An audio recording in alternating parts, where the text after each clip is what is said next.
Hi everyone, and welcome to our latest Biome podcast with Emma and Roby. Hi! So this week we are going to talk about something very, very exciting, which is the Jaguar corridors in general. Who doesn't love a Jaguar corridor? I mean, we love jaguars, we love corridors. Put the two together, we're very two happy zoologists. Yeah, we really love this project, and we really love both the species involved, and also, Central and Latin America is a very close place in both of our hearts. And so, yeah, we're going to get really into this because we think this is a fantastic project that's happening. And I think this has quite a positive note to it. This isn't going to be a doom and gloom episode. I think this is quite a positive. No, I think there's some fantastic work going on, and I think this is something Roby and I would love to pursue. We've been in contact with the head of this project in the past, and so there may be an opportunity that we can follow this through in the future. Which would be cool. So the way this is going to work, Emma's going to do a quick little Jaguar profile and overview of what we're going to talk about today. I'm going to take you through some of the history of both the Jaguar corridor, it being the brainchild of one of my personal heroes, Dr. Alan Rabinowitz. And then, just because I can, and I'm going to inflict more paleontology on you, I'm going to teach... No, it's really relevant, actually. I'm going to tell you about the prehistoric Jaguar corridor, just so, because we really need to understand the species as a whole before we look at its conservation. And then Emma's going to tell you about the Jaguar corridor in its current form, some obstacles it's overcoming, and what the plan aims to do. And then we'll look at perhaps some threats, and then an overall kind of status of the project. And we hope you really enjoy this episode. Yeah, hopefully you do, because I loved doing the research for this one. Yeah. I went on a massive Jaguar tangent, and it was great. So just a little overview profile of the jaguars in the corridors and what's going on. So jaguars are the world's third largest feline. So these are kind of the big cats, and we'll show you one on the screen now. This is a photo taken by my friend Roshan Taylor in Peru. So thank you, Roshan, for letting me use the picture. But you can see absolutely stunning. These markings that you have all across its body and under its chin, they're actually distinctive to each individual jaguar. So you can use photography to kind of identify individuals looking at these markings, which is fascinating. But beautiful, beautiful coloration on that. And so with jaguars, like a lot of big cats, they need very large home ranges. So they'll travel long distances, they have very large territories. And jaguars are what are known as an umbrella species. So it means that in conserving the jaguar, you're protecting a whole plethora of species in the same ecosystem. Because they're important, like we've said with a lot of species, they also fall into the category of keystone species. So this means they play a fundamental role in controlling the population of many other animals. So jaguars are kind of native to the Latin American area of the region. World. Yeah, so I think they're found in 18 Latin American countries. Wow. And interestingly, it was revealed that they were a single kind of genetic species throughout its range. I was reading about it. They're not even... There's no subspecific variation. They are one species across all this entire range, which is astonishing when you think of, the tiger across a similar distance is a 6 subspecies. Yeah. And I guess that goes to show with the corridor aspect how important that is, that you need this genetic connectivity between the populations in Latin America. So it's estimated that about 85% of the jaguar population lives in the Amazon rainforest, so the Amazonia area. Do you say that in English? Amazonia? It's a term in Spanish that's Amazonia is like the region that the Amazon's in. Okay. Like, okay. It's as the long big as it's a fat word. bit in the middle of South America. Yeah. You can say Amazonia. Yeah. Okay, good. So it's that area of the world which covers about 5.5 million kilometers squared. But so if you look at this map that we've got on the screen at the moment, you can see the range of the jaguar. So you've got this massive kind of bulge in Amazonia in the center. But then you can also see you've got strips going down further into the south of South America, and then concentrated really densely in this large little kind of the Panamanian Isthmus, the strip going up Costa Rica up there, and then the tiny northernmost fragment maybe in northern Mexico, maybe southern Arizona, that's very contested. But that's the range of the species that we're talking about. It's quite impressive seeing that and seeing how extensive it is from North America and Mexico down to South America. Yeah. So we'll touch on this a little bit more, but they are listed as near threatened by the IUCN. So there are several threats which they are encountering at the moment, and they're estimated to be around 173,000 individuals left in the world. So do you want to talk a bit, where did this whole corridor thing start? So it started with Dr. Alan Rabinowitz, who is a personal hero of mine. I greatly admire his work. I think very sadly he passed away in 2018, but he was the founder of Panthera, which is one of the world's foremost big cat conservation organisations. And jaguars were the first ever big cats he worked with in the Coxcomb Basin of Belize. But then actually he stopped studying jaguars for a while, and he went to work with tigers in Asia, which was sliding towards extinction at the time. And he realised that as the tiger was sliding towards extinction, the demand for tiger bones and tiger parts for the East Asian exotic medicine trade would increase, but tiger numbers were decreasing. So he realised that the demand would eventually turn to the jaguar, and so he realised that jaguars now needed robust conservation. And what I think is particularly inspiring about Dr. Rabinowitz is that he had the foresight to start to try and build the legislation and the cooperation to conserve the jaguar before it was critically endangered. So solving the problem before it became a problem, and I think we need so much more of that. It's fantastic. No, you need those kind of scientists to kind of have that foresight and maybe think about problems in the future. He sounds like a wonderful person. Yeah, and he lays out, so one of his books is fantastic about his work with the jaguar and the jaguar corridor, and it's called An Indomitable Beast by Dr. Alan Rabinowitz. And he lays out a fantastic overview of this. And he also identifies something called the Pleistocene jaguar corridor.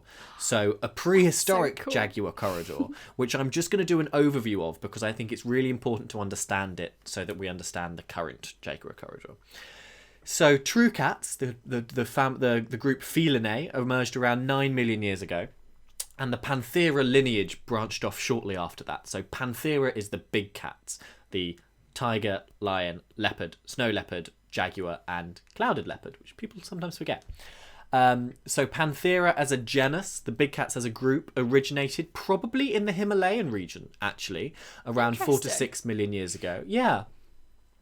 And it seems like there is a grouping in Panthera of lion, leopard, and jaguar, and then tiger split off really early. But jaguars began in the middle Pleistocene with a cat called Panthera onca toscana. So the jaguar is Panthera onca. Panthera onca toscana is the European Pleistocene jaguar. Is that anything to do with Italy by any chance? It is, because it was found in, guess where? Tuscany! Yeah, it was found in Tuscany. It may have been reclassified as Panthera gombazogensis, but it's still the Cool same name. cat. I know. And so it survived in Europe during the Pleistocene. So actually, jaguars are originally a European species. I did not realise that. I mean, obviously, I Yeah. know you get species currently today where they didn't originate from, but I kind of assumed they had a Latin American origin, which is interesting. And the European jaguar went extinct during the the most glacial part of the ice ages. They were forced into these refuges, which we talk about all the time in the Balkans, Iberia, and Italy. But modelling suggests that actually inbreeding effects in these refugia caused their extinction. But before they went extinct, they did have this fantastic spread across Eurasia. And so it's thought that they used the river systems around the Caspian Sea, so the Tigris, Euphrates, all the ones in Afghanistan, and they used these as corridors to go across the bottom of the Himalayas, perhaps over the top as well. And some of these European jaguars made it across the Beringian land bridge into North America. This was Panthera onca augusta, great name, also known as the giant North American jaguar. So cool. Yeah. And so it arrived in North America around 280,000 to 510,000 thousand years ago. So is that the ancestor to the North American jaguar that you get today? Yes. Okay. And it was about 15 to 25% bigger than the current jaguar. So it was about the size of a big tiger. Big. Yeah. And then you have the modern jaguar, which obviously spread into North America and South America. But what is really interesting is that at one point for about 10,000 years, the European, North American, and modern jaguars all existed at the same time, and during this interglacial period, all of their ranges connected. The jaguar had a range from Spain to Argentina. And even though it had these three kind of forms, an ancestral European, a big North American, and then a modern South American, it was one linked population. And this is what Alan Rabinowitz termed the Pleistocene jaguar corridor. So, I think it's really important to understand that, because now we only have one species of jaguar left, Panthera onca, the modern jaguar. And so it's really important to understand that even though the European and North American species have gone, we still have this fantastic connectivity, or we need to have this connectivity between, Mexico in the north all the way down to Argentina. And I will just very briefly touch on the fact that, in my opinion, and in Dr. Rabinowitz's opinion, the jaguar is the great survivor of all the big cats. So we've seen that it survived the entire Ice Age. It also survived the megafaunal extinctions in North America when all the mammoths went out. A lot of cats died out. The American lion, 2 species of saber-tooth, and American cheetah all went extinct, but the jaguar survived. And what's very interesting is we can see why, because it actually changed its morphology. As the Pleistocene ended and forests were replaced with grasslands, the jaguar became smaller. Grasslands were replaced with forest. The jaguar became smaller, which is what it is now. So I think the jaguar is an incredible cat to understand, and I hope that Pleistocene jaguar corridor allows you to understand the modern one a little better. I think definitely for me, just understanding a little bit more about its origins and kind of really, really interesting, like you were saying, about the multiple different kind of lineages that existed at the same time. And phenomenal that it's been able to survive through a lot of different periods in sort of evolutionary history. And I'm happy that we still have it today. So do you want to start touching on some of the reasons why we need this corridor? What are the threats to the jaguar?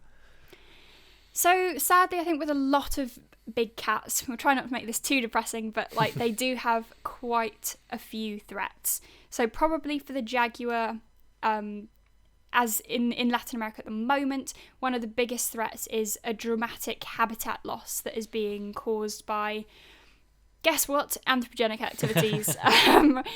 So lots of deforestation. There's been huge clearances in Amazon rainforest, as we've probably seen in the news. So clearances for things like cattle ranches, increased urbanization. You've got increased transport links, which again is just opening up these forests and breaking it all up, fragmenting it. And then on top of this, you've got a lot of illegal hunting. So like you mentioned, Roby, with Dr. Alan, how would you say his name? Rabinowitz? Rabinowitz, okay. I'm probably pronouncing it wrong. I think it's either Polish or Czech, but Rabinowitz. Okay. But the idea that he was able to identify the threats that were happening in the tigers and then realise they might transfer onto jaguars. And they have now. So the idea of this illegal hunting that is happening, so they're hunted for their teeth, their fur, their claws, and their testicles, which seems to be a thing that happens with beavers as well. What is it with us and testicles, eh?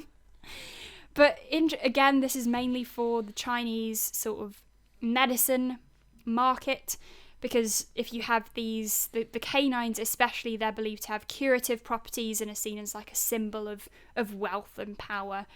So that's kind of the hunting side of things. And then one which I hadn't maybe thought about is also that you might have a reduction in natural prey. So as a result of kind of disturbances and changes, this might cause them to turn to livestock, which would then cause a retaliation by farmers and shooting and things like that. So largely coexistence between jaguars and people, or this overlap of territories, has been quite a big source of conflict. And I think the solution to these, in particular the habitat deforestation, is the jaguar project. So with a single species across such a large range, if you fragment the populations, you risk isolating them, and jaguars are so much more at risk when they have to travel through farmland and developed areas between populations. And so if you can achieve areas of connectivity between populations, you not only save their habitat, you also decrease the risk of human wildlife conflict over them eating livestock. And so the Jaguar Corridor project aims to link all of these little pockets of jaguar habitat all the way from Mexico in the north to Argentina in the south. So do you want to tell us a bit about how that's going, a bit about Panthera, what the work they're doing? Yeah, so I mean, it's extensive what they are doing, and it's a number of different organisations that are working together on this. So one of the organisations that have been working on this for a long time is the Wildlife Conservation Society. And so this was back in the 90s. They joined forces with governments and conservation groups to that was the first established attempt to try and save the jaguars. And then you've also got the Mesoamerican Biological Corridor Project, which was launched in 1996, which like you were saying, Ray, just reconfirmed the importance of having this genetic connectivity in these corridors. So currently one of the biggest projects working on this is Paseo Panthera, which is the one that Simon Macara, who we were in touch with, he's in charge of this project.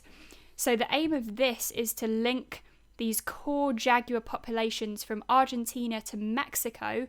Wow. In order to create this corridor.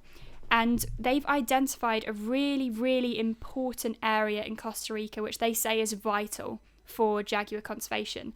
So this is the Barbilla de Estierro corridor, and this is basically linking the northern jaguar population in Mexico and Central America with the southern population. So it's this not small, but relatively small on the scale. This small stretch is being identified as vitally important. Wow. So this is the middle of it all. Yeah. And so that is what they're currently really trying to conserve. And they're doing it in a really interesting way, one that maybe is a bit unique in terms of corridors and how that works.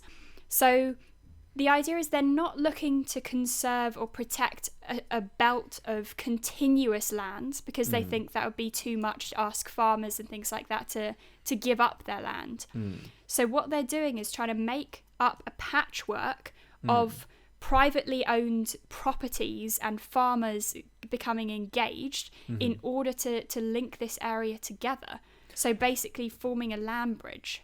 Because for the corridors themselves, I understand they don't need to be pristine forests, do they? So because a lot of the time when jaguars do move, it's when they've, they're young ones which are finding a territory of their own. So they probably won't settle in the corridor.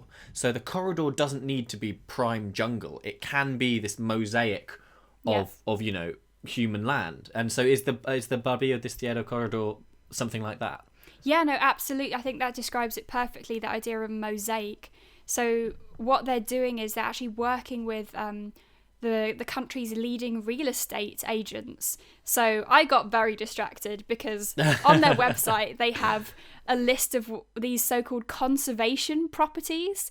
And so basically what they are is local farms and houses, which the idea is to buy up these properties so that they can then serve as part of this corridor. So they ask if you're an owner of one of these properties that you sort of maintain the area, you help with reforestation, you maybe help with educating the local community and things like that, and then your land becomes part of this Barbilla de Estierro corridor. That's fantastic. Which is brilliant.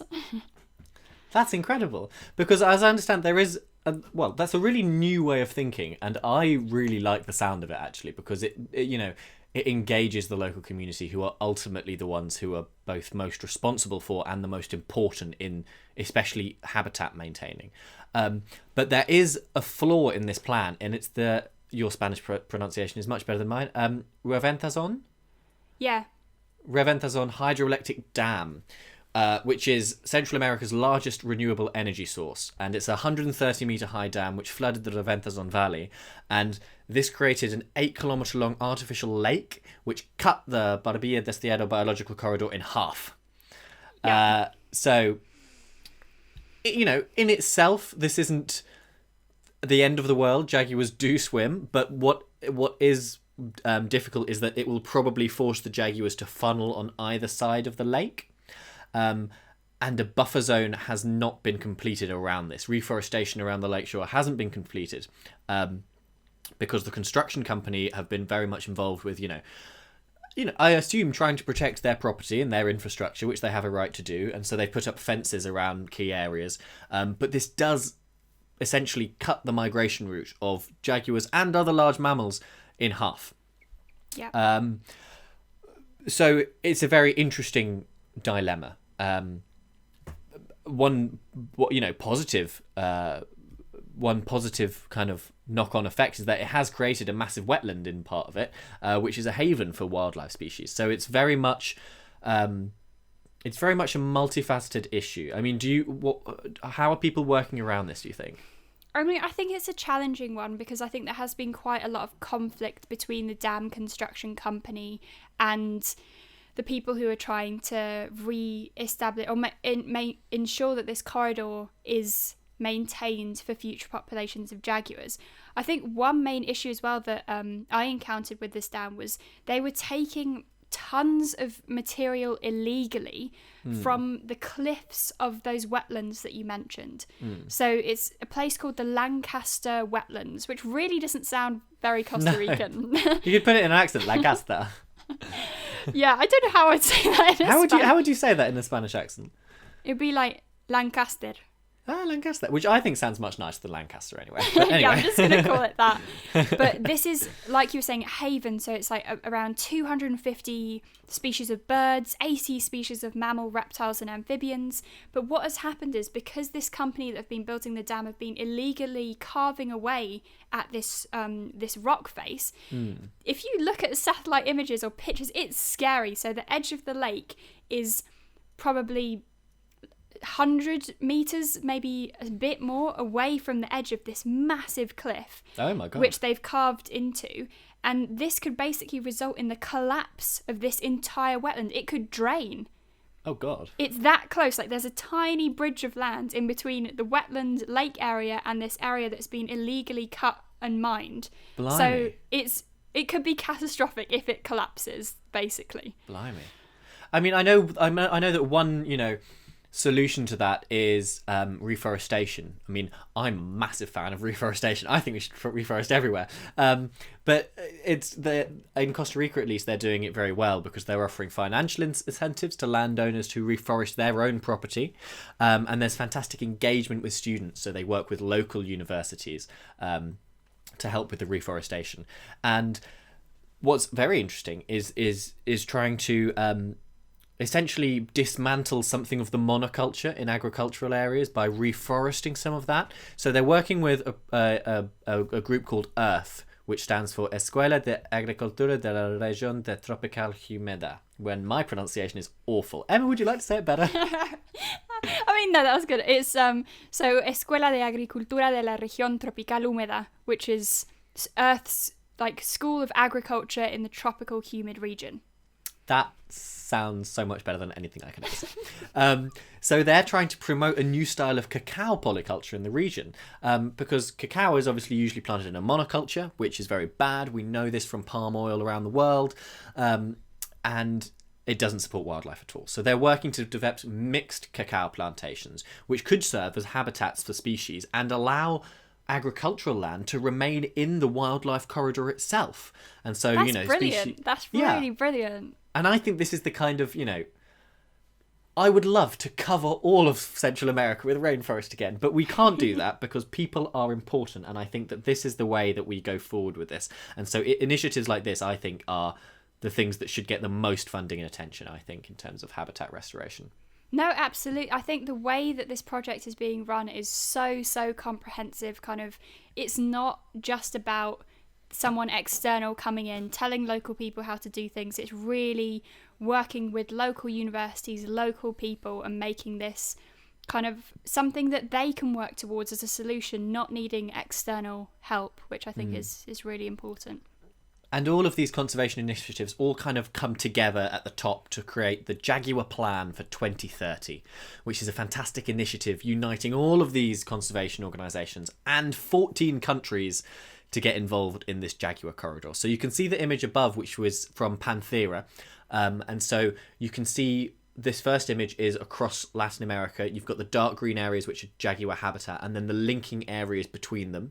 And then this, if we focus in a little bit closer onto Costa Rica, this was from the Jaguar project. And so you can see here in the middle, the Barbilla de Sierra corridor. That's where they're trying to link the jaguar habitats north of there and south of there. So do you want to do like a little overview of Plan Jaguar 2030, just to kind of summarize all the jaguar corridor? Because there's quite a lot of information we've been throwing at you. Yeah, I'll try and make this concise, because there's a lot going on with this. So like you mentioned, it's 14 countries that are taking part in this. So this is Argentina, Belize, Brazil, Colombia, Costa Rica, Ecuador, Guyana, Nicaragua, Guatemala, Mexico, Panama, Paraguay, Suriname and Peru. Suriname.